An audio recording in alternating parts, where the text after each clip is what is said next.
Hey, man, I just tell the truth. Come on, man. And they don't like that. Once again. So Trump put this out on Truth Social. It's not politically correct to use the term regime change, but if the current Iranian regime is unable to make Iran great again, why wouldn't there be a regime change? MEGA. Now, why is this important? The reason why this is important, chat, is because Marco Rubio, J.D. Vance, other members of his cabinet have basically said that this is not a regime change. This was a very specific move to attack their nuclear capability. But as you guys can see, the goalpost has basically changed. Now, he's admitting kind of subtly, because Trump does this, very unpredictable, potential regime change. And that's what it was from the beginning, guys. It was never about the nuclear weapons, okay? Now, I wrote a tweet about this, okay? Wrote a tweet about it. It's getting some pretty damn good traction. But I really want to read this for you guys so you guys understand what the fuck's going on here, right? So, and if you guys don't follow me on X, you guys need to follow me on X. I'd be doing a lot of, I cover a lot of politics on here. The Iran bombing was a monumental failure. Anyone who doesn't see this is either a MAGA supporter who can't think critically or a paid shill. Guys, this entire week, I want y'all to pay attention to all the influencers, and I want you to see how they fucking cope with this shit.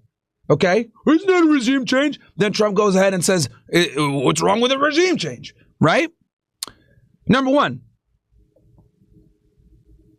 let's assume Iran did have a nuclear bomb or was close to it. As you guys know, Israel and the United States were alleging. We already know they moved all the most critical materials for the bombs out of facilities before this very publicly telegraphed attack. Remember, guys, we knew the U.S. was going to attack for a while. He said 2 weeks, but we knew they were going to attack this weekend.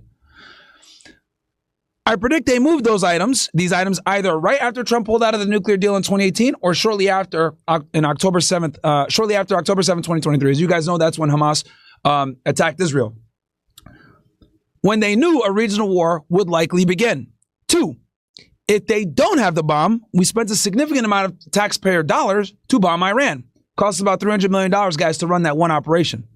And to defend Israel from the consequences of their reckless foreign policy, which led to missiles raining down on Tel Aviv and Haifa. For those of you guys that are unaware, we've given Israel so far $12 billion. Okay, within 6 months of Trump being in office, we gave them $12 billion. We normally give them $3 to $4 billion every year, but we pretty much quadrupled that, okay, in just 6 months. Either way, don't let anyone fool you. The objective here was regime change, not their nuclear weapons. And guys, I tweeted this before Trump put this out, by the way. He put this out June 22nd, 2025, 4:55 p.m. When did I tweet this shit? I tweeted my thing June 22nd, 3:24. So before he tweeted his, an hour later, I guess, he tweeted what he's going to say. Yeah, 4:55 p.m. Me was... 3:24. Right? Okay. We already know that regime change won't happen from within, as Israel hoped. Their attacks backfired and actually united the people, united the country behind the regime instead of dividing it, as they had anticipated. Because you guys know, Israel and the West was hoping for a color revolution or a coup to occur. Right? Oh, they're going to overthrow their government, etc. Didn't happen. It literally did the opposite. Okay, because as much as people might not like the regime, a lot of people might not like the government, the leadership, etc. They dislike Israel more. Okay, they dislike Israel more.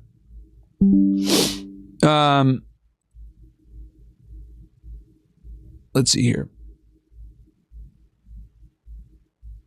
Without a color revolution, regime change won't happen without boots on the ground. However, Iran is a fortified country with difficult terrain. To put things in perspective, we needed 200,000 troops and weeks of airstrikes to take over Iraq. It cost 1 million lives and trillions of dollars with nothing to show for it.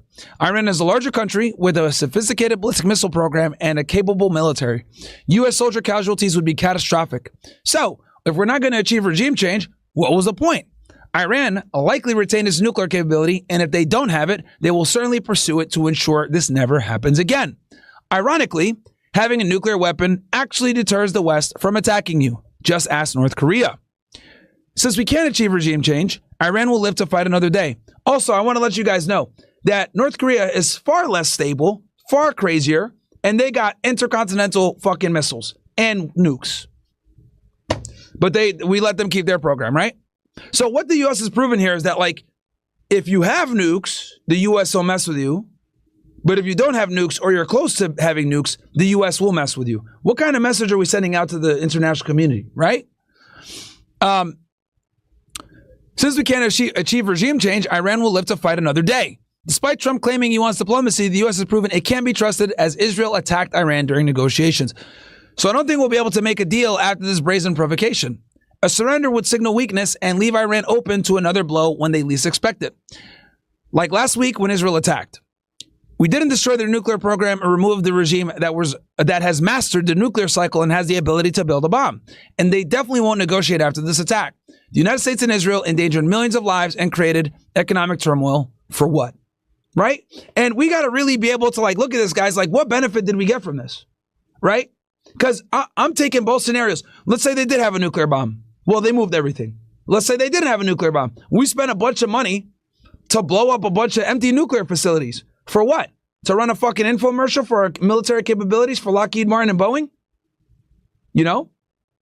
So, yeah. It is what it is, man. Yeah, dude. Absolutely crazy. Absolutely crazy. So it's what the fuck? Now, here's the other thing, too, as well, that you guys got to understand. So right after this attack happened, and we'll get into what happened earlier today. Right after this attack happened, where'd it go? I had the tweet here. Here, let me duplicate this. So right after this attack happened, right, guys? Shout out to Guynum94 for joining. Appreciate you, my friend. So right after this happened, the Iranian foreign minister was in Istanbul and announced that he was going to go meet with the Russians. Well, here he is meeting with the Russians, right? Here he is meeting directly with President Putin, right?